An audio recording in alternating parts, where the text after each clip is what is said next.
So hello, we are hunting xenolith and we're still in Anaga. This is now the eastern side of Anaga, and there's this fantastic dike here, and it's packed full of these plutonic xenolith. They're black and they're pyroxene rich, and they also have some amphibole.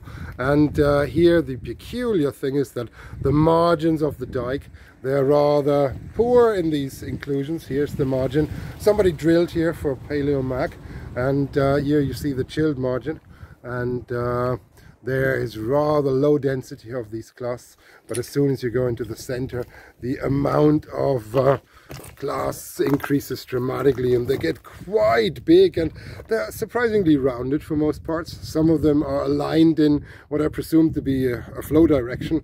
Others seem to be a little random. Maybe there was some settling when the dike was kind of losing speed. And then here's the other side of the dike. So, oh well, here's a few more angular clasts. So some of them seem a bit broken. And here at the margin again, we see drill holes by PaleoMag people. And then we have a very inclusion poor area here. This process has been already described in the 50s. It's called flow differentiation. Is the fact that larger solid materials that flow in a confined elongate conduit will actually focus towards the center of this and not towards the margin, and therefore we have this concentration of particles here in the center. And I've seen dikes like at Carlingford, where you get so much feldspar in the center that you think it's a plutonic rock. And this is an intriguing phenomenon, really well displayed here. Another noteworthy thing is that here we have different types of plutonic material. Here is a pyroxene rich but also feldspar bearing one, and then we have the pure mafic mineral ones, and there, for example, with very little feldspar. And there's a really lovely one. We can actually see crystals here. So the pyroxene crystals are so big that we can see them. So I'll put my finger there for scale. Wonderful, large needle-like prismatic crystals. And Anders is just showing me another one. Oh yes, you're right, thank you. And here there's wonderful crystals here, large crystals.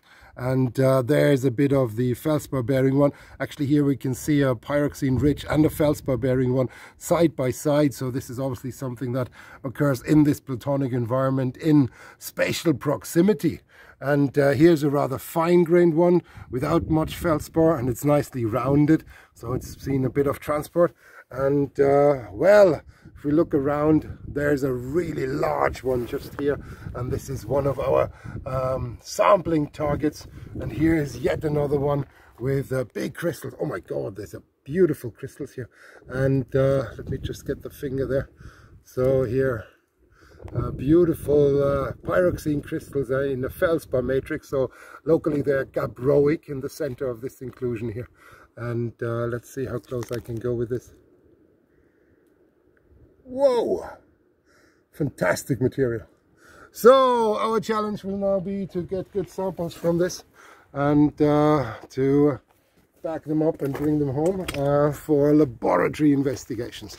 So I'll look up the dike a little bit, and here it continues all the way up. And we looked at it on the other side of the road, but unfortunately there's only scree, and then there's the sea. So this is the outcrop we have to work with. And the weather turns a little rainy right now, so I guess we better get on with things. I say thank you very much, and I'll report back very, very soon. Bye bye.